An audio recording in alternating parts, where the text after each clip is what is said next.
Madam Secretary. The danger of ISIS is clearly a major threat to American safety, but personally I know many minorities who are much more concerned with racist attacks at the local level than radical Islamists. So just a question to put it plainly, since often issues of race are tiptoed. Do you believe that white terrorism and extremism is as much a threat to some in this country as something like ISIS? You know, I think that we have all kinds of threats in our country, and I wouldn't discount any of them. I think we have to take them all seriously. And many of those threats are fueled by the gun violence that we face every single day, where 90 Americans are killed by guns, homicide, suicide, tragic avoidable accidents. So one of the reasons why I'm so adamant and so much in support of President Obama's policies that he's rolled out is I just think as a nation we cannot sit idly by while 33,000 people a year die from gun violence.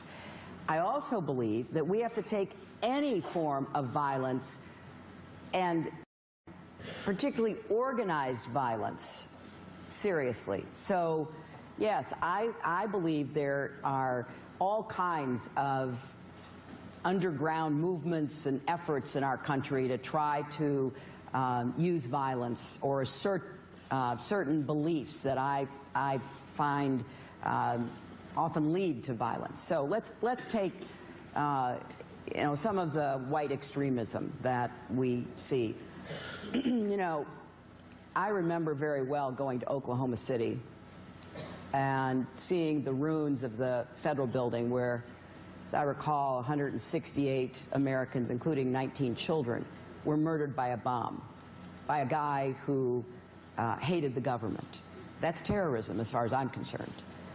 I also think when you have communities terrorized by gangs so that parents are afraid to send their kids out, afraid to go out after school. I remember that beautiful young woman, Hadia Pendleton from Chicago. She performed at President Obama's second inauguration, came home, hanging out with her friends across from her school in Chicago, gets murdered.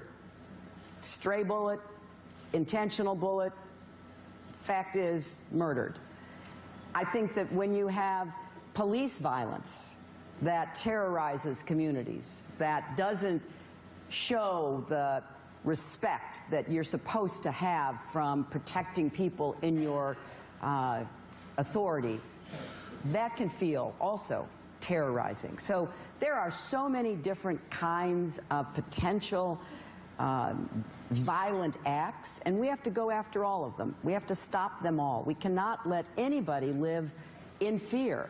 And it becomes higher profile when it's tied to international terrorism, because that seems like it's coming from the outside and it's, you know, not homegrown. Well, I saw homegrown terrorism in Oklahoma City, and I saw foreign terrorism in New York City, and I saw people grieving over the loss of their loved ones. And at some point, we all have to come together as a country again and stand against violence and do something to get the guns out of the hands of people who shouldn't have them, no matter who they are.